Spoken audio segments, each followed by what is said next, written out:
اللہ اللہ اللہ اللہ۔ قرآن مجید ارشاد فرماتا ہے آگے کہ وَاسْتَعِینُوا بِالصَّبْرِ وَالصَّلَاةِ، صبر اور نماز سے مدد مانگو۔ صبر کا لغوی معنی ہوتا ہے اپنے آپ کو روک لینا، مشکلات آئیں، مصیبتیں آئیں، آزمائشیں آئیں یا نفس کوئی خواہشات کرے تو اپنے آپ کو روکنا، یہ صبر ہے۔ صبر سارے کا سارا اندر کا معاملہ ہے، جو اپنے آپ کو روکنے پہ قادر ہو گیا وہ صابر ہے، اپنے آپ کو روک لے۔ سب سے زیادہ ہمیں نقصان ہماری اپنی خواہشات دیتی ہیں، ہمارا اپنے اوپر ہی قابو نہیں۔ صبر یہ ہے کہ انسان اپنے اوپر کنٹرول کرے، اپنے آپ کو روکے۔ اسی لیے نبی پاک صلی اللہ علیہ وسلم نے صحابہ سے پوچھا تھا نا پہلوان کون ہے، تو یا رسول اللہ جو میدان میں اترے اور اپنے دشمن کو بچھاڑ دے، تو حضور نے فرمایا نہیں، جو غصے کے وقت اپنے آپ کو قابو کر لے وہ پہلوان ہے، جو تحمل کا مظاہرہ کر جائے وہ پہلوان ہے۔ صبر کا معنی ہوتا ہے اپنے آپ کو پہ کنٹرول رکھنا، آپ کو کنٹرول حاصل ہو اپنی خواہشات پر بھی، اپنے جذبات پر بھی، اپنے معاملات پر بھی، آپ اس کو کنٹرول کر سکیں۔ یہی تصوف ہے، یہی طریقت ہے، یہی صوفیاء سبق دیتے ہیں۔ تو فرمایا وَاسْتَعِینُوا بِالصَّبْرِ وَالصَّلَاةِ، صبر اور نماز سے مدد چاہو۔ ایک صبر کرو، دوسرا بندگی کرو، مصلی پہ بیٹھ جاؤ۔ جو تمہاری مدد تمہاری عبادت کرے گی نا، جو مصلی تمہاری مدد کرے گا وہ کوئی اور نہیں کر سکتا۔ مصلی پہ بیٹھو، نماز سے مدد چاہو۔ نبی پاک صلی اللہ علیہ وسلم کا طریقہ کیا ہے کہ اگر آندھی آئی ہے تو حضور نے نماز کی نیت باندھ لی، بارش نہیں ہوتی تو نماز کی نیت باندھ لی، اگر سورج چاند گرہن ہو گیا تو حضور نے نماز کی نیت باندھ لی، حتیٰ کہ کافر ساری رات صفیں سیدھی کراتے رہتے تھے اور رسول پاک ساری رات مصلی بچھا کے نفل ادا فرماتے رہتے تھے۔ نماز سے مدد چاہیں۔ ارشاد فرمایا کہ وَإِنَّهَا لَكَبِيرَةٌ إِلَّا عَلَى الْخَاشِعِينَ، صبر اور نماز سے مدد مانگو، بے شک یہ دونوں چیزیں بھاری ہیں، کام دونوں مشکل ہے، لیکن ڈرنے والوں پر مشکل نہیں۔ جو رب سے ڈرتے ہیں ان کے لیے مشکل ہے۔ اب مجھے اجازت ہونی چاہیے نا، یہ کہہ لینا چاہیے نا کہ کوئی شخص کہے میرا نماز میں دن نہیں لگتا، تو میں اسے کہوں کہ تو رب سے ڈرتا ہی نہیں، اصل میں تو ڈرتا ہی نہیں۔ اگر تو ڈرے تو لفظ ہی نہ ادا کرے، اللہ نے بلایا اور تو آیا ہی نہیں۔ فرمایا یہ وزن ضرور ہے ان دو چیزوں کا، لیکن ڈرنے والوں پر، یہ ڈرنے والے کون ہیں؟ فرمایا الذین یظنون انہم ملاقو ربہم وانہم الیہ راجعون، جو اس بات کا یقین رکھتے ہیں کہ ہم نے اپنے رب سے ملاقات کرنی ہے اور ہمیں اسی کی طرف لوٹ کر جانا ہے۔ جس بندے کو یقین ہونا میں نے رب سے ملنا ہے، میں نے اس سے ملنا ہے، اسی کی طرف جانا ہے، اس کے لیے نہ نماز مشکل ہے نہ صبر مشکل ہے، اس کے لیے دونوں چیزیں آسان ہو جاتی ہیں۔ شرط یہ ہے کہ شوق ہو تیرے اندر رب سے ملاقات کا، تجھے شوق ہو۔ میرے نبی پاک صلی اللہ علیہ وسلم نے فرمایا لوگوں جو رب سے ملنے کا شوق رکھتا ہے نا، اللہ بھی اس سے ملنا پسند کرتا ہے، اور جس کے دل میں شوق ہی نہیں رب سے ملنے کا، تو جو اللہ کی ملاقات پہ یقین رکھتا ہے نا، وہ پھر نماز اور صبر کا عادی ہو جاتا ہے۔ تو ان تین چار چیزوں پر خوب توجہ کریں، خوب توجہ کریں۔ صبر اور نماز خاص چیز ہے۔ حضرت غوث اعظم رضی اللہ تعالیٰ عنہ فرماتے ہیں اگر آزمائشیں نہ ہوتیں تو سارے لوگ ہی عابد زاہد ہوتے۔ یہ تو آزمائش آتی ہے، صبر کرنا پڑتا ہے، تو پھر پتہ چلتا ہے کہ عابد زاہد کون ہے۔ آزمائشیں نہ ہوتی تو سارے عابد زاہد ہوتے۔ اللہم صلی علی سیدنا و مولانا محمد معدن الجود والکرم وعلی آلہ وصحبہ وبارک وسلم۔ عزیز دوستو، قرآن مجید نے نبی پاک علیہ السلام کے اخلاق عالیہ کی تعریف کی اور ارشاد فرمایا کہ وَإِنَّكَ لَعَلَىٰ خُلُقٍ عَظِيمٍ، اے محبوب علیہ السلام ہم نے آپ کو خلق عظیم کا مالک بنایا۔ نبی پاک صلی اللہ علیہ وسلم نے جو اخلاق ہمیں عطا فرمائے ہیں نا، وہ کوئی عام سادے سے یا ایسے رویے نہیں ہیں جو کوئی بھی مصلح کسی کو بتا لے بلکہ کائنات میں جو سب سے اچھی عادات اور سب سے اچھے اخلاق تھے وہ رسول کریم علیہ السلام نے ہمیں عطا فرمائے۔ اور حضور علیہ السلام نے فرمایا میں اخلاق حسنہ کی تکمیل کرنے آیا ہوں، یعنی ساری دنیا جمع ہو کے بھی دوبارہ اتنے اچھے اخلاق کی طرف توجہ دلانے کا دعویٰ نہیں کر سکتی جو اخلاق مدینے والے محبوب نے ہمیں عطا فرمائے۔ یہ حد ہے، اس سے مزید آگے کوئی بڑھ سکتا؟ وَإِنَّكَ لَعَلَىٰ خُلُقٍ عَظِيمٍ۔ اور جناب عائشہ صدیقہ رضی اللہ تعالیٰ عنہ اس کی تفسیر میں فرمایا کرتی تھی کان خلقہ القرآن، کہ وہ سارے اخلاق جن کو قرآن بیان کرتا ہے نا وہ سارے حضور نے کر کے دکھائے، وہ سرکار نے ہمیں کر کے دکھائے۔ ہمارے ہاں لوگ یہ سمجھتے ہیں کہ صرف میٹھا بولنے کا نام اخلاق ہے، حالانکہ اخلاق اعلیٰ حضرت نے خلق کا ترجمہ خو کیا ہے، یعنی عادت۔ اچھے اخلاق بنیادی طور پہ اچھی عادات کو کہتے ہیں۔ لوگ سمجھتے ہیں کہ صرف شاید میٹھا بولنے کا نام، یہ بھی اخلاق کا ایک حصہ ہے لیکن ایک حصہ ہے۔ میٹھا بولنا کل اخلاق نہیں، میٹھا تو آپ کو پتہ ہے لوگ اپنے مطلب کے لیے بھی بولتے ہیں،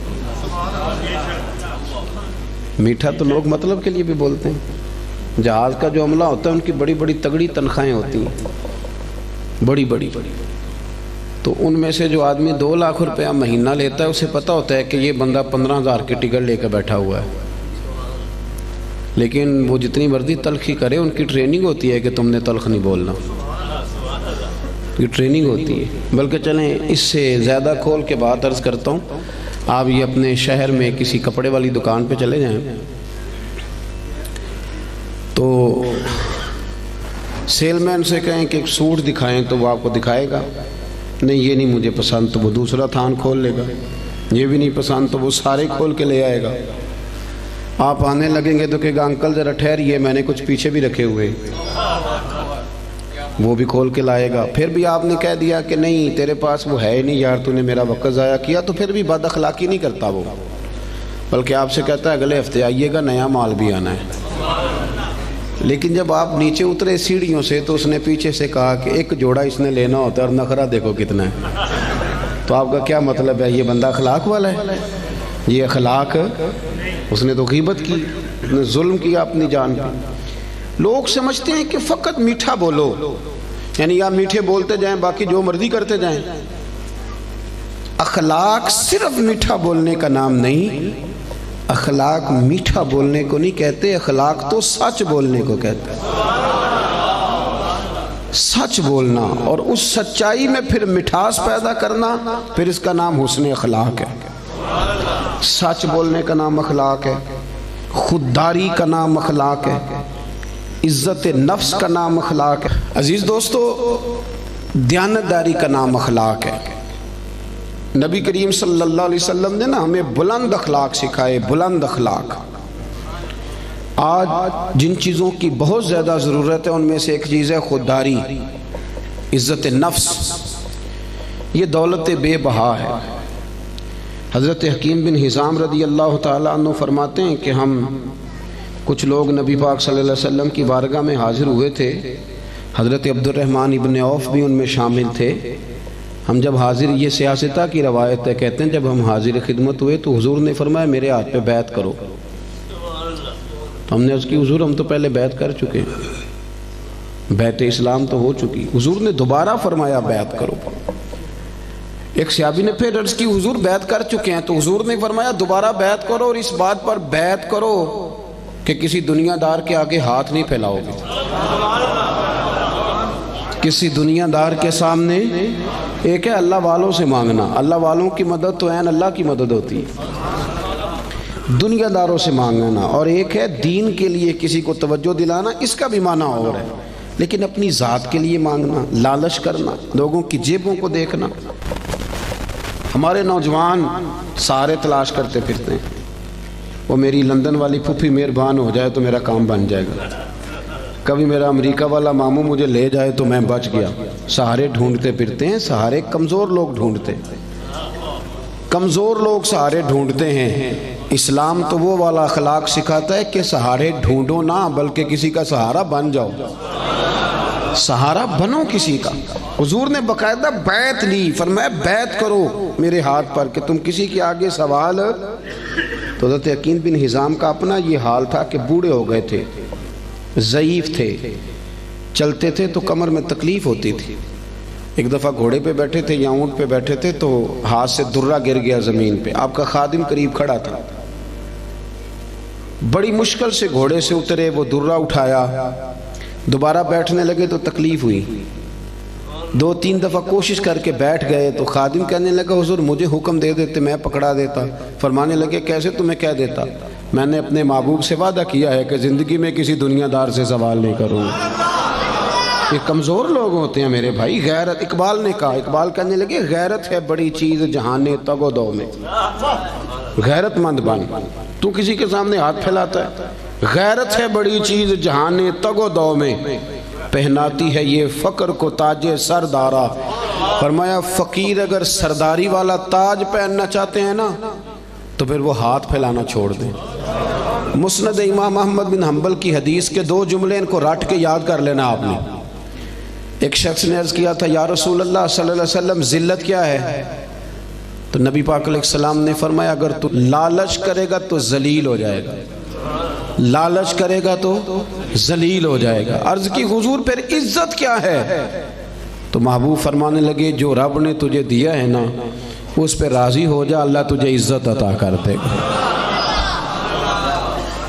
خوددار بنے۔ قرآن پاک نے نا تعریف کی ہے اصحاب صفہ کی، قرآن کہتا ہے لا یسألون الناس الحافا، وہ کسی سے لپٹ لپٹ کر سوال نہیں کرتے، پیٹوں پہ پتھر باندھے ہوئے کئی دنوں سے روٹی نہیں کھائی، پر کسی سے لپٹ لپٹ کر سوال، وہ خودداری والے لوگ، عزت نفس والے، وہ ہاتھ نہیں پھیلاتے، وہ ان کا یہ رویہ نہیں ہے کہ کوئی آئے گا تو مجھے دے جائے گا۔ خواجہ حسن بصری رحمۃ اللہ علیہ کے پاس ایک نوجوان آیا تو آگے کہنے لگا حضرت جی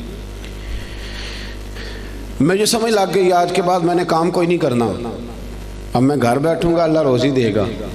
آپ فرمانے لگے جی وہ کیا سمجھ لگ گئی ہے؟ کہنے لگا میں نے آج عجیب بات دیکھی ہے، میں جنگل میں گیا ہوا تھا، ایک شیر آیا ہے، اس نے ایک بکرے کا شکار کیا، کچھ اس نے کھایا ہے، پھر اس نے باقی کا اپنے پنجوں میں پکڑا ہے، پہاڑی کے اوپر چڑھ گیا، وہاں ایک نابینا لومڑی بیٹھی تھی، باقی کا اس نے اسے کھلایا ہے۔ تو مجھے مسئلے کی سمجھ آ گئی ہے کہ جو اللہ لومڑی کے لیے بندوبست کر سکتا ہے میرے لیے بھی کرے گا، لہذا اب کام نہیں کرنا۔ تو خواجہ حسن بصری فرمانے لگے سبحان اللہ کیا تیری سوچ ہے، تو نے 2 کردار دیکھے، ایک لومڑی دیکھی ایک شیر دیکھا، او خدا کے بندے تو نے لومڑی بننے کا فیصلہ کیا، شیر بننے کا کیوں نہیں کیا؟ تو شیر بننا، شکار مار، کھا بھی اور کھلا بھی، کھا بھی اور کھلا بھی۔ پڑھے نا ابن ماجہ شریف، ایک صحابی حاضر خدمت ہوئے، عرض کی حضور کچھ دیجئے۔ یہ نوجوان میری بات پہ خاص توجہ کریں۔ اب وہ اقبال کہا کرتے تھے لہو مجھ کو رلاتی ہے جوانوں کی تن آسانی، کہتے ہیں آرام پسند ہے، کہتے کرنا کچھ نہ پڑے، کچھ شارٹ کٹ رستہ ملے۔ بلکہ ہمارے بچے تو اب خواب دیکھتے ہیں کہ سویرے میں اٹھوں تو میرے نا بستر کے نیچے ایک توڑا پیسوں کا پڑا ہوا ہوگا، یا میری موٹر سائیکل سے بس ٹکرائے کچھ ہے، میں اٹھاؤں تو نیچے ہیرے ہی ہیرے ہوں۔ یہ خواب ہے، تو خواب ہی ہوتے ہیں، ان کو تعبیر کرنے کے لیے محنت کرنی پڑتی، محنت کریں، جد و جہد کریں، خواب نہیں دیکھیں۔ ہمارے ہاں مزاج ہی نہیں، توجہ ہی نہیں۔ ابن ماجہ کی حدیث، ایک شخص نے آ کے عرض کیا تھا یا رسول اللہ کچھ دیجئے، اور کہاں سے اس نے مانگا؟ اس بارگاہ سے کہ جہاں سے قطرے بھی ملے تو دریا بن جایا کرتا ہے۔ اعلیٰ حضرت فرماتے ہیں میرے کریم سے گر قطرہ کسی نے مانگا دریا بہا دیے ہیں۔ در بے، یہ لفظ کیا ہے؟ در بے بہا، در الگ ہے اور بے بہا، شعر ذرا سمجھ کے پڑھا کرو، دور اعلیٰ حضرت ہے نا تو ذرا اعلیٰ سوچ کے ساتھ پڑھنا پڑے گا، ہے نا جی۔ وہ ہمارے نعت خاں کچے پکے شعر پڑھ دیتے، ہم یہاں سے پڑھیں وہ مدینے سنیں، سبحان اللہ۔ تو ماموں کانجن سے پڑھیں تو حضور سنتے ہیں، تو اگر فیصل آباد سے پڑھیں تو یہ کیا شعر ہوا؟ اعلیٰ حضرت کا شعر ہی اور ہے۔ اعلیٰ حضرت کا شعر یہ نہیں ہے کہ ہم یہاں سے پڑھیں وہ مدینے سنیں، بلکہ اعلیٰ حضرت کا شعر ہے کہ دور و نزدیک کے سننے والے وہ کان، دور سے بھی اور نزدیک سے سننے والے ایک یہ کان ہے تو ایک کان ہوتی ہے نمک کی کان، سونے کی کان، جس میں سے کچھ خزانے نکلتے ہیں. تو اعلیٰ حضرت فرماتے ہیں دور و نزدیک کے سننے والے وہ کان، کان لالے کرامت پہ لاکھوں سلام. حضور کے جو کان ہے نا وہ کرامت کی کان ہے، وہ وہاں سے کرامت کے لال نکلتے ہیں. فاضل بریلوی کا شعر تو پھر وہ بہت ساری تفسیریں کرتا ہے نا، بار وقت نہیں کہ میں اس طرف جاؤں، مضمون پہ رہنا چاہتا ہوں. مانگا اس نے کچھ آ کے تو نبی پاک صلی اللہ علیہ وسلم نے نا، حضور سب کو دیتے تھے اور بے بہا دیتے تھے، اور جو ایک دفعہ حضور سے مانگتا تھا کہیں اور جانے کی ضرورت ہی نہیں پڑتی تھی. لیکن اس صحابی سے، نوجوان سے نبی پاک نے فرمایا تیرے پاس کوئی شے نہیں، تو مانگنے آیا ہے. تو اس نے عرض کی یا رسول اللہ میرے گھر میں نا ایک کمبل ہے اوڑھنے کا اور ایک پیالہ ہے پانی پینے کا. صحیح بتانا اتنا غریب کوئی اس محفل میں ہے جس کے گھر میں ایک ہی کمبل اور ایک ہی پیالہ ہو؟ بولتے کیوں نہیں آپ ناراض ہیں؟ چلو نہ ہی کر دیں. کوئی ایسا غریب ہے؟ لیکن آپ ہر تیسرے آدمی سے پوچھیں حال کیا تو وہ رو پڑے گا، کہے گا سب سے غریب میں ہی نہیں. ہر تیسرا بندہ غریب ہے، پریشان ہے. اتنا بھی کوئی غریب ہوگا کہ ایک پیالہ پانی پینے کا اور ایک کمبل اوڑھنے کا؟ نبی کریم علیہ السلام نے نا وہاں اسے یہ نہیں کہا کہ چل تو رو آنسو بہا، اور میں لوگوں کو بھی کہتا ہوں کہ سارے کہیں کہ بڑا غریب ہے اس کے ساتھ تعاون کرو. نا، اس غریبی پر بھی رسول کریم نے غیرت کا درس دیا. حضور نے فرمایا جا کمبل اور پیالہ لے کے آ. وہ لے کے آئے تو اللہ کے رسول نے فرمایا کون خریدے گا بھائی؟ ایک صحابی نے عرض کی حضور 1 دینار، دوسرے نے کہا 2 دینار. حضور نے 2 دینار والے کو کمبل اور پیالہ بھی بیچ دیا. اس نے نہیں کہا کہ حضور 2 ہی چیزیں تھی وہ بھی بیچ دینے لگے ہو. حضور نے بیچ دیا اور اس سے فرمایا جا 1 دینار کی روٹی لے جا اور 1 دینار کا نا کلاڑا خرید کے لا. کلاڑا، نوجوانوں ادھر دیکھو میری طرف، دنیا میں کوئی پیشہ برا نہیں، جھاڑو مار کے بھی روٹی کھانا برا نہیں، ریڑھی لگانے والا تو بڑا باعزت آدمی ہوتا ہے. ایک کی پیشہ برا ہے، وہ ہے کسی کے سامنے ہاتھ پھیلانا، باقی کوئی شے بری نہیں. کریم رسول صلی اللہ تعالی علیہ وسلم نے فرمایا کلاڑا خرید کے لا. صحابہ کہتے وہ کلاڑا خرید کے لایا پر اس کے نصیب دیکھو، کلاڑا وہ لایا پر اس میں دستہ میرے مصطفیٰ کریم نے اپنے دستے مبارک سے لگایا. اور حضور نے اسے فرمایا چلنا جنگل میں لکڑیاں کاٹ، کھا بھی اور کھلا بھی، پہن بھی، اور فرمایا 15 دن مجھے نظر نہ آنا، یعنی فرض نماز کے لیے آنا، اس کے علاوہ یہاں نہ آنا، جا کام کر. 15 دنوں کے بعد آیا. یہ لفظ امام سیوطی نے در منصور میں لکھے ہیں. 15 دن کے بعد آیا تو حضور نے فرمایا تیرا کیا حال ہے؟ عرض کرنے لگے یا رسول اللہ پہلے 1 کمبل تھا اب سارے گھر کے بستر بن گئے، پہلے 1 پیالہ تھا بڑے برتن بن گئے. اور امام سیوطی نے یہ لفظ بڑھا کے لکھے ہیں، یہ صحا کے نہیں ہیں. کہتے ہیں اس نے جیب میں ہاتھ ڈالا اور 10 دینار نکالے. عرض کرنے لگا حضور یہ رکھ لیں، مسجد اور مدرسے کے کام آ جائیں گے، یہ میری طرف سے نذرانہ. علامہ اقبال تھے یورپ میں تو ان کے بیٹے نے خط لکھا کہ ابا جی مجھے کچھ پیسوں کی ضرورت ہے تو آپ کا نام لے کے کسی سے قرضہ پکڑ لوں. تو اقبال نے جواب میں نظم لکھ کے بھیجی. اقبال کہنے لگے دیار عشق میں اپنا مقام پیدا کر، دیار عشق میں اپنا مقام پیدا کر، دیار عشق میں اپنا مقام پیدا کر، نیا زمانہ نئے صبح و شام پیدا کر. خدا اگر دل فطرت شناس کرے عطا تجھ کو تو پھر سکوت لالا و گل سے کلام پیدا کر. اور اقبال کہنے لگے پتر میرا طریق امیری نہیں فقیری ہے، خود ہی نہ بیچ غریبی میں نام پیدا کر.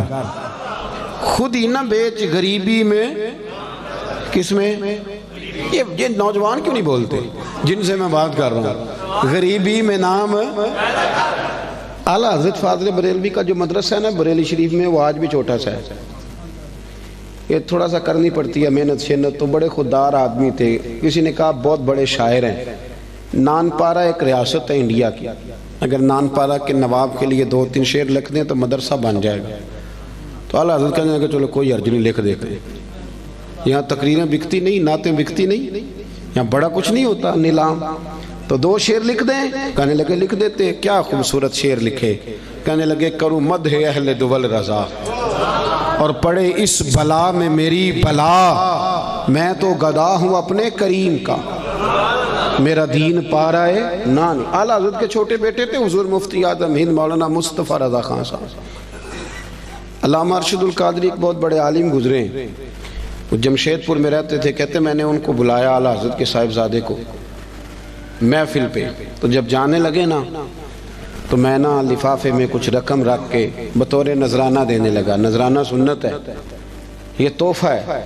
کہتے ہیں حضور مفتی اعظم نے مجھ سے پوچھا یہ کیا ہے، تو مجھے کہنا چاہیے تھا نذرانہ ہے، تحفہ ہے۔ میرے منہ سے نکل گیا حضور کرایہ ہے، آنے جانے کا کرایہ ہے۔ تو کہتے ہیں میرے منہ سے نکل گیا تو حضرت نے لپیٹ کے پیسے میری جیب میں دیے، کہنے لگے ارشد القادری صاحب یہ رکھیے، میں احمد رضا کا بیٹا ہوں، میں کرائے کا مولوی نہیں کہ جو کرایہ دے گا اور مجھے بلا لے گا۔ میرے والد نے بتایا ہے کرو مدح اہل دول رضا، پڑے اس بلا میں میری بلا، میں گدا ہوں اپنے کریم کا، میرا دین پارا ہے۔ نوجوانوں یہ اخلاق سب سے پہلے سیکھو، سب سے پہلے، کہ کسی دنیا دار کے سامنے ہاتھ آپ محنت کریں۔ اللہ تو محنت کرنے والے کو محبوب ہی بڑا رکھتا ہے۔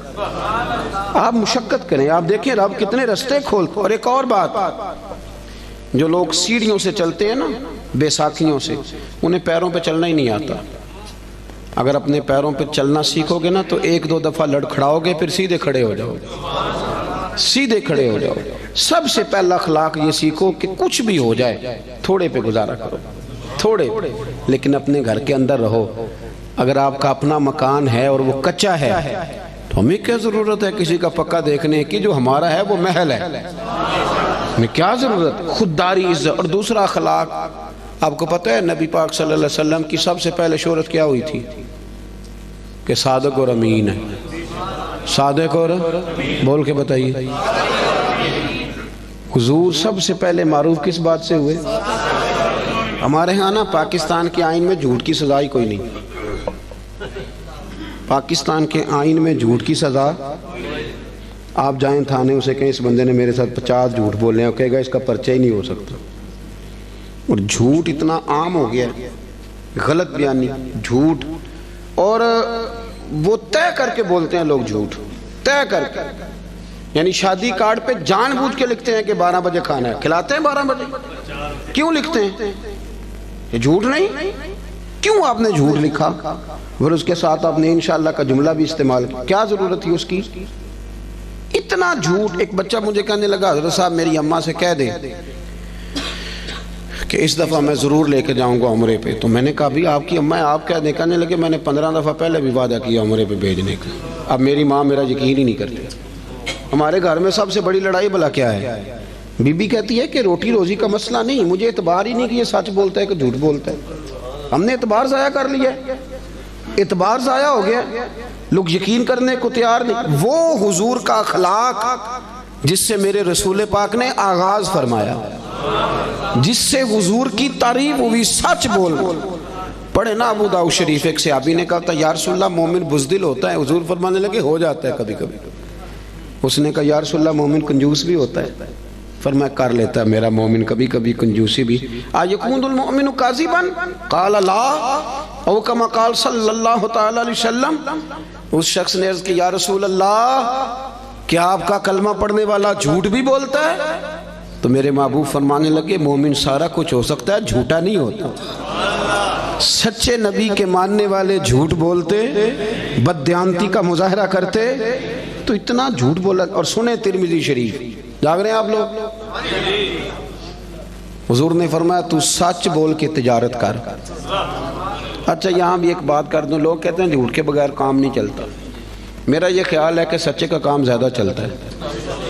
بندے کہتے ہیں وہ 5 روپے زیادہ لیتا ہے پر بندہ کھرا ہے، چیز غلط ہے، اس کی تو شہرت اچھی ہو جاتی ہے۔ ترمذی شریف کے لفظ ہیں، اللہ کے حبیب صلی اللہ علیہ وسلم نے فرمایا تو سچ بول کے تجارت کر، اللہ سچے تاجر کو قیامت کے دن نبیوں کے ساتھ جگہ عطا فرمائے گا۔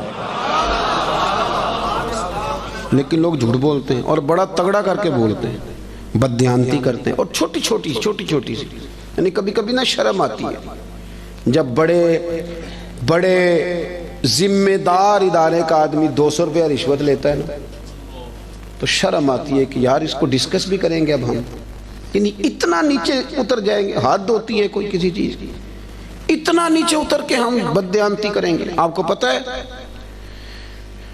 کہ جس رات میرے رسول کریم علیہ السلام نے ہجرت کی تھی وہ رات کتنی خطرناک تھی۔ اہل مکہ نے ایک پوری سازش رچی تھی، ہر قبیلے کے ایک آدمی کو تلوار دی تھی، ہر قبیلے کے، تاکہ حضور کو مل کے اگر شہید کیا جائے تو کسی ایک قبیلے پر الزام نہ آئے۔ ہر قبیلے کا بندہ آیا تھا، چاروں طرف سے گھر کو گھیر لیا۔ وہ طے کر کے آئے تھے کہ معاذ اللہ ثم معاذ اللہ حضور کو شہید کریں گے، وہ شہید کر رہے ہیں۔ توجہ ہے میری بات پر؟ اور سرکار حضرت مولا علی شیر خدا سے فرما رہے ہیں کہ تو میرے بستر پہ لیٹ جا، سویرے لوگوں کی امانتیں واپس کر کے آ جانا۔ محققین کہتے ہیں کہ وہ امانتیں بھلا کن لوگوں کی تھیں؟ جو باہر تلواریں لے کے کھڑے تھے۔ مجھے سچ بتاؤ کہ جس بندے سے میں نے لینا ہو لاکھ روپیہ وہ عمرے پہ جانے لگے، حالانکہ مجھے پتہ ہے کہ 20 دنوں میں 28 دنوں میں لوٹ آئے گا، تو میں اسے جانے دیتا ہوں؟ میں کہتا ہوں پہلے میرے پیسے رکھ۔ آپ ذرا اس بات کو اس کو عام نہ لیجئے گا، ذرا اس کی گہرائی دیکھیں کہ آپ ایک بندے کو شہید کرنے لگیں، آپ اس کا خاتمہ کرنے لگیں اور آپ کے پیسے اس کے گھر میں پڑیں۔ انوکھی بات نہیں؟ اخنس بن شریک سے ابو سفیان کہنے لگے کہ سنا تیرے بھی پیسے وہاں پڑے ہیں، تو شہید کرنے آ گیا تو پیسے تو لے لینے تھے۔ تو اخنس بن شریک کہنے لگا ابو سفیان چپ کر، بات کا تجھے بھی پتہ ہے اور بات کا مجھے بھی پتہ ہے، وہ باہر سے نہیں آئے، یہیں پیدا ہوئے، یہیں جوان ہوئے، ہمارے سامنے ان کی کن پٹیوں پہ بال سفید آئے، جانتا تو بھی ہے اور پتہ مجھے بھی ہے، مخالفت جتنی مرضی کریں پر یہ تو ہمیں پتہ ہے نا کہ وہ دنیا سے چلے بھی گئے تو ہماری امانتیں پھر بھی ضائع نہیں ہوں۔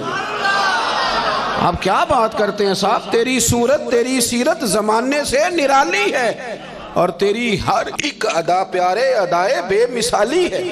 میرے عزیز اتنی بڑی بات کہ پیسے گھر میں پڑے ہیں، تو ان کا یہ دعویٰ ہے کہ وہ شہید بھی ہو گئے تو ہماری امانتیں ضائع۔ لیکن یہاں کیا حال ہے؟ بڑا بڑا سیاںہ بندہ، بڑا سیاںہ کہتا تیرا بیانہ گیا، ختم، چھٹی۔ کس حساب سے رکھ لیا آپ نے بیانہ؟ کس مفتی سے فتویٰ لیا؟ لیکن چھوٹی چھوٹی چیزوں میں بددیانتی، جھوٹ، دغا، فریب، اور آپ یقین کریں کوئی فائدہ نہیں ہوتا، لوگ پھر بھی جھوٹ بولتے ہیں، مذاق میں جھوٹ بولتے ہیں، جھوٹی کہانیاں سناتے ہیں۔ چھوڑیں، مہینہ چل رہا ہے سیدنا ابو بکر صدیق کا۔ حضرت ابو بکر صدیق رضی اللہ تعالیٰ عنہ نا نبی کریم صلی اللہ علیہ وسلم کو لے کے نا غار ثور پہ تشریف لے گئے۔ آج جب حاجی جاتے ہیں نا وہاں زیارت کے لیے تو رستے میں نا 5-6 جگہ سٹے کا مقام بنا ہوا ہے، چائے پیتے ہیں، بوتل پیتے ہیں، پھر بھی واپس آ کے ڈینگے مارتے ہیں کہ میں چڑھ گیا تھا جی، میں ہو آیا ہوں جی، میں تو یوں گیا اور یوں آیا، حالانکہ رستہ بنا ہوا ہے، رستے میں کئی جگہ پانی پیا ہے، پھر بھی بڑی بڑھ کے۔ جب حضرت صدیق اکبر لے کے گئے تھے تو رستہ بھی کوئی نہیں تھا، وقت تھا رات کا۔ وہ درویشوں نے کیا خوب بات کی، جب دیکھا نا کہ حضور کو ذرا تکلیف ہو رہی ہے تو جناب ابو بکر کہنے لگے حضور میرے کندھوں پہ آ گئے۔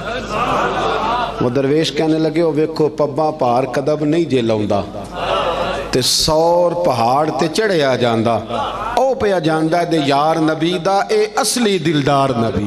ابو بکر صدیق نے نا اپنی جوان بیٹی، ذرا توجہ کرنا میری بات پر، بیٹیاں بڑی پیاری ہوتی ہیں۔ جو لوگ شروع سے یہاں رہتے ہیں نا اس شہر میں، وہ محلے میں، تو بچیاں جانتی ہوتی ہیں کہ یہ میرا چاچو ہے، یہ میرا خالو ہے، یہ میرا، سب اپنے ہوتے ہیں، لیکن اس کے باوجود بھی رات کو اگر جوان بیٹی نکل جائے نا چوک میں ماچس لینے تو سویرے مصیبت بن جاتی ہے۔ وہ بچی رات کو نکل گئی اور ہو سکتا ہے کہ والد بندوق نکال لے کہ تو کیسے باہر گئی تھی، لیکن یارو وفا بڑے بڑے امتحان لے گی۔ حضرت صدیق اکبر نے اپنی جوان بیٹی جناب اسماء بنت ابی بکر سے کہا پتر میرے نبی پاک کو نا تازہ کھانا ملنا چاہیے۔ حضرت اسماء کہتی میں روز روٹی پکاتی تھی اور تازی پکاتی تھی، اور جب دنیا سو جاتی، جوان بیٹی، رستہ کوئی نہیں غار میں جانے کا، دنیا سو جاتی تو کہتی ہیں میں پھر چادر اوڑھتی۔ آج بھی جہاں غار ثور ہے وہاں آبادی کوئی نہیں، آج بھی نہیں، تو اس وقت کیا عالم ہوگا۔ فرماتی ہیں میں رات کو تازہ کھانا لے کے جاتی. ایک رات میں نے کھانا پکایا، دوسرے دن میں کھانا دے کے آئی، دوسرے دن میں کھانا تیار کر رہی تھی، میرے دروازے پہ دستک ہوئی. کہتے میں کسی غریب کی بیٹی نہیں، چودھری کی بیٹی تھی. ابو بکر صدیق قبیلے کے سردار تھے، کبھی کسی نے آنکھ اٹھا کے نہیں دیکھا تھا. لیکن جب دروازے پہ شور ہوا، میں باہر گئی تو ابو جال لوگوں کو لیے کھڑا تھا. اسماء کہاں گیا تیرا باپ حضور کو لے کے؟ کہتی رش تھا میرے دروازے پر. یار کوئی معمولی آدمی نہیں، سردار، مالدار، وزادار، تاجر آدمی. تو کہتی ہیں کہنے لگا کدھر گئے ہیں وہ؟ حضرت اسماء کہتی ہے اب میں دوراہے پہ کھڑی تھی، اگر میں بتا دوں کہ وہ غار ثور میں ہیں تو میری وفا اجازت نہیں دیتی. سنو، بتا دوں کہ وہ غار ثور میں ہیں تو وفا اجازت، اور اگر میں یہ کہہ دوں مجھے پتہ نہیں تو یہ جھوٹ ہے، یہ میرے نبی کی شریعت اجازت نہیں دیتی.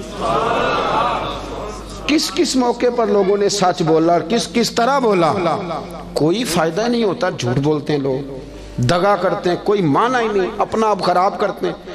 آپ جھوٹ بول کے دیکھ لیں، آپ کا اپنا دل بے چین ہو جائے گا میں نے کتنا غلط کام کیا. آپ سچ بولیں گے اللہ آپ کو راحت عطا کرے. سچ میں سکون ہے. حضور نے فرمایا سچ تجھے نجات دے گا، جھوٹ تجھے ہلاک کر دے. حضرت اسماء کہتے اس نے پھر پوچھا بتاتی کیوں نہیں؟ کہاں گئے تیرے والد حضور کو لے کے؟ آپ فرماتی ہیں 1 منٹ تھا میرے پاس فیصلہ کرنے کے لیے، شریعت بچانی ہے کہ وفا بچانی ہے. 1 منٹ تھا. کہتی اس نے تیسری دفعہ کہا تو پھر میں تھی تو بی بی پر میں نے ساری ہمت جمع کی اور میں نے فیصلہ کیا کہ میں نے شریعت بھی بچانی ہے، وفا بھی بچانی ہے. کہتی اس نے تیسری دفعہ کہا بتاؤ کہاں گئے؟ تو کہتی ہے پھر میں نے اسے کہا ابو جال سن، میں ابو بکر صدیق کی بیٹی اور صدیق اکبر کی بیٹی ہوں، تیرے سے جو ہو سکتا ہے نا تو وہ کر لے. مجھے پتہ ہے وہ دونوں کہاں ہیں پر میں تجھے بتاؤں گی نہیں، میں نہیں بتاؤں گی. مجھے پتہ ہے وہ کہاں ہے پر میں بتاؤں گی. ہاں عشق تے اگ دوویں ایک برابر، پر عشق دا سیک ودھیرا. اگ تے ساڑے ککھ تے کانے، عشق ساڑے تن میرا. تے اگ دا دارو می تے پانی، کوئی دسے ہاں پلا عشق دا دارو کیڑا.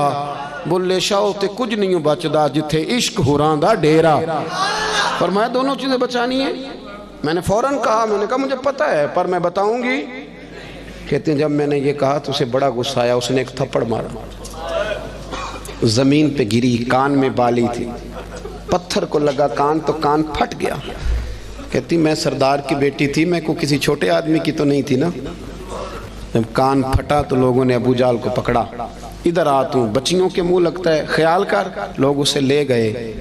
کہتی میں اسی حال میں اٹھی، میں نے اپنے کانوں پہ چادر لپیٹی اور پھر روٹی پکائی، اور پھر میں نے دیکھا کہ ذرا لوگ زیادہ گہری نیند چلے جائیں، رات گہری ہو جائے تو میں غار ثور میں گئی. کہتے جب وہاں کھانا رکھا، دیا جلایا تو جناب صدیق اکبر پریشان ہو گئے. اسماء پتر منہ کیوں لپیٹا ہوا ہے؟ بیٹی رہتی ہو نا دو کہیں تو وہ ٹیلی فون پہ رات فون پہ صحیح بات نہ کرے تو ابا ساری رات سوتا ہی نہیں، پتہ نہیں تینوں کی. اور بچی منہ لپیٹا، کیا ہوا؟ کچھ نہیں آپ کھانا کھائیں. کیا ہوا ابا جی دیکھیں کیا پکایا؟ اسماء پتر بتا کیا ہوا؟ جب جناب صدیق اکبر کی تشویش دیکھی تو حضور سید عالم آقا کریم نے فرمایا اسماء بتاتی کیوں نہیں، کیا ہوا؟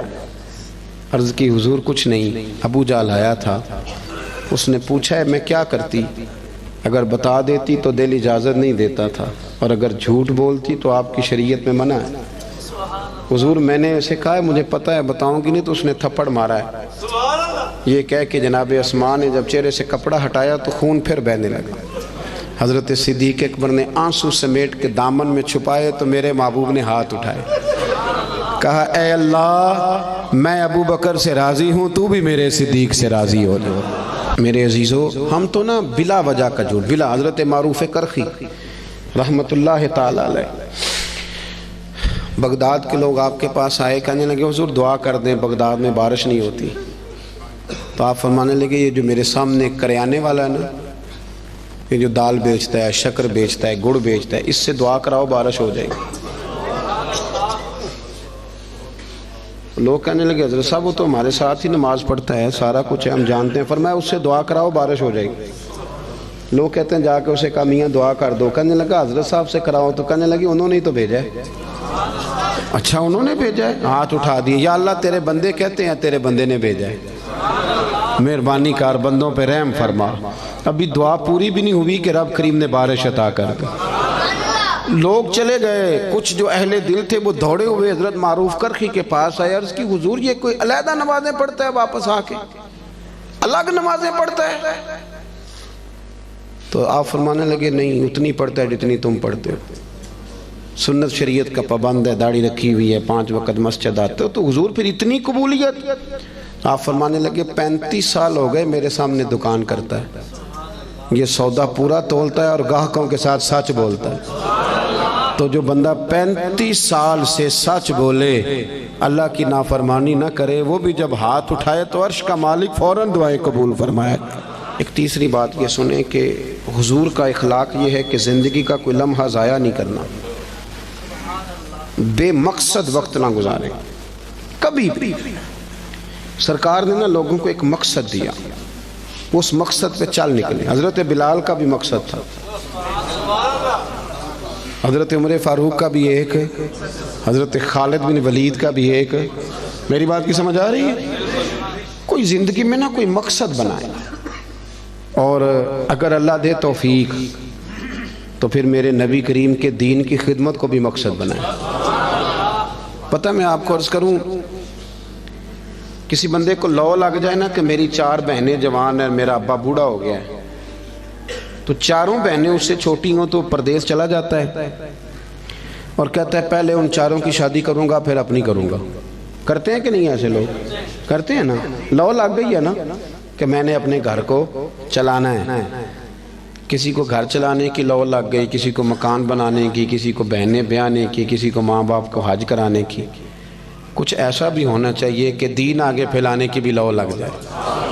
ہم نے نا بحث سمجھ لیا ہے کہ دین بس بحث کرنے آیا ہے، 1 ربیع الاول سے 12 ربیع الاول تک بحث کرو کہ میلاد منانا چاہیے کہ نہیں، اور ٹکا کے کرو۔ اور جن کی 7 نسلیں میلاد مناتی آ رہی ہیں اور سارے منا، وہ بھی پوچھتے ہیں ہر سال ہی کہ جائز ہے کہ ناجائز ہے۔ میں کہتا ہوں اب بس کریں، اب کتنا کو پوچھنا ہے، اب عمل کا رستہ اختیار کریں۔ اب اور میں نے اس دفعہ دوستوں سے کہا تھا کہ میرا دل کرتا ہے اب یہ نہ پوچھو میلاد منانا چاہیے کہ نہیں، اب میرا یہ دل کرتا ہے کہ ہم سے یہ پوچھیں کہ میلاد کی جھنڈیاں وضو کر کے لگانی چاہیے کہ بغیر وضو کے بھی لگ جاتی ہیں۔ اب ساری زندگی یہیں اڑے رہنا ہے؟ آگے بھی تو بڑھو نا تھوڑا سا۔ دین کے لیے نا جد و جہد نہیں، شوق نہیں، بلکہ بہانے بازی ہے، فلانا لڑتا ہے، فلانا ایسے کرتا ہے، فلانا۔ چھوڑیں آپ نے عمل کب کیا ہے؟ دین کو تھوڑا سا مقصود بنائیں، کوئی ایک لائق سا بچہ نکال کے نا اسے دین کا عالم بنائیں، کچھ تھوڑا سا نا دینی چیزوں کو پڑھیں، کچھ لوگوں کو پڑھنے کی رغبت دیں۔ ہمارے ہاں نا وہ کسی ایک مدرسے کا کوئی استاد، اس کی فوٹو چھپ جائے نا اس نے بڑا مارا ہے اور بچے کے کمر پہ نشان پڑ گئے تو فوٹو اچھی چلتی ہے سوشل میڈیا پہ 4 دن۔ مجھے بھی ایک نے لا کے دکھائی، کہنے لگے مولوی صاحب مار مار کے ویکھو کی حال کیتا ہے۔ میں نے اسے کہا کہ کتنے مدرسے ہیں پاکستان میں؟ مدرسوں کی تعداد ہزاروں میں، تو یہ ایک بندہ آپ کو ایسا نکلا ہے تو آپ نے ادھم مچا دیا ہے۔ اس نے غلط کیا، اسے ایسا نہیں کرنا چاہیے تھا، پر آپ میرے ساتھ چلے، میں بتاتا ہوں یونیورسٹیوں میں کیا کیا خرابیاں ہیں، کالجوں میں کیا خرابیاں ہیں۔ آپ حیران ہوں گے کہ نشہ سب سے زیادہ یونیورسٹیوں اور کالجوں میں بکتا ہے۔ آپ نے کبھی دیکھا ہے کوئی مولوی ہائی لائٹ کرتا ہو کہ یونیورسٹیوں میں یہ کچھ ہو رہا ہے؟ کبھی دیکھا آپ نے؟ نہیں کرتے، اس لیے کہ ہم سمجھتے ہیں وطن ہمارا اپنا ہے اور یونیورسٹیاں ہماری اپنی ہیں، پڑھنے والے بچے ہمارے۔ ہم مدارس کے بچوں کو اپنا کیوں نہیں سمجھتے؟ مسجد کو اپنا کیوں نہیں سمجھتے؟ یہ بھی ایک ادارہ ہے، یہ بڑا کچھ ہمیں دیتا ہے، بڑا کچھ۔ لوگ کہتے ہیں مولوی کچھ نہیں کر رہے، تو میں کہتا ہوں کبھی ایسا ہوا ہے کہ تراویحاں کسی مسجد میں رہ گئی ہوں کہ حافظ نہیں ملا؟ بتائیں کبھی ہوا ہے؟ اس مسجد میں آج جمعہ نہیں ہوا جی، مولوی کوئی نہیں ملا۔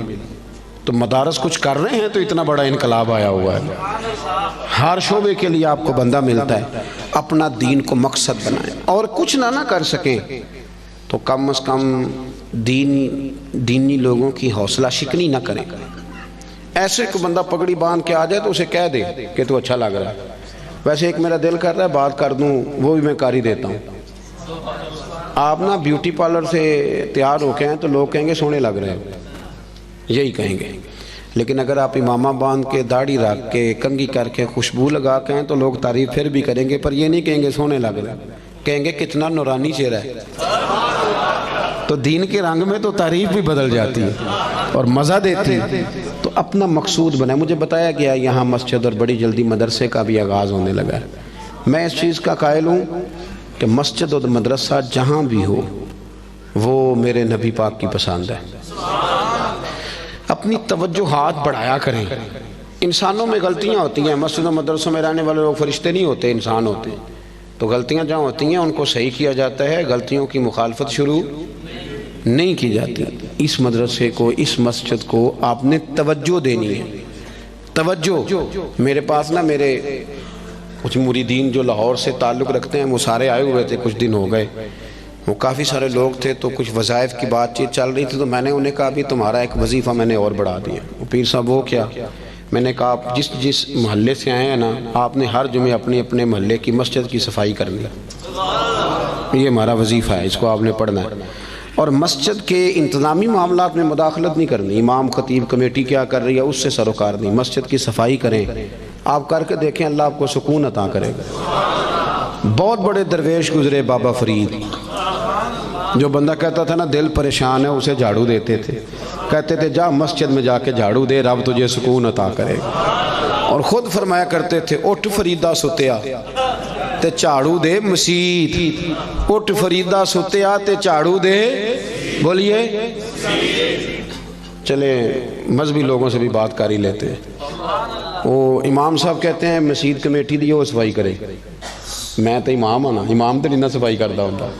تو کمیٹی والے کہتے ہیں حضرت صاحب کرائی صفاؤ تسی کڑا آپ کرنی بالا کو لے کرانی جی، وہ بھی بڑے پکے ہیں. تو میں کہتا ہوں کہ مسجد کمیٹی کی ہے کہ اللہ کی ہے؟ اس یہاں کون آتا ہے؟ اللہ کے پرونے آتے ہیں نا، اللہ کے مہمان آتے ہیں. میں الحمدللہ خوشی محسوس کرتا ہوں مسجد کو صاف کرتا، اس لیے کہ وہ رب کا گھر ہے. تو آپ مسجد میں رہتے ہیں، میں مسجد میں رہتا ہوں. اس کا کیا معنی ہوا کہ ہم اس میں بھی کہیں کہ ہماری حدق ہو رہی ہے، ہم کسی چودھری کا گھر صاف کر رہے ہیں؟ یہ تو رب کریم کا گھر ہے. آپ کیوں ایسی کچی؟ اٹھ فریدہ ستیا جھاڑو دے مسیت، اور تو ستا رب جاگدا تیری ڈاڈے نال پرید. اٹھ فریدہ ستیا. داڑھی آ گیا پور، اگا نیڑے آ گیا پچھا رہ گیا دور. اٹھ فریدہ ستیا تے خلقت ویکھن جا، متے کوئی مل جائی بخشیا تے تم ہی بخشیا جا. ایک بات یہ عرض کی کہ خودداری پیدا کرے، اعلیٰ اخلاق ہے. اور دوسری گزارش یہ کی کہ سچ بولیں، دیانتداری کم. اور تیسرا اپنا کوئی مقصد بنائیں، ایک منٹ بھی زندگی کا ضائع نہ کریں. اور اگر دین مقصد بن گیا تو پھر تو دین بھی مل گیا، دنیا بھی مل گئی.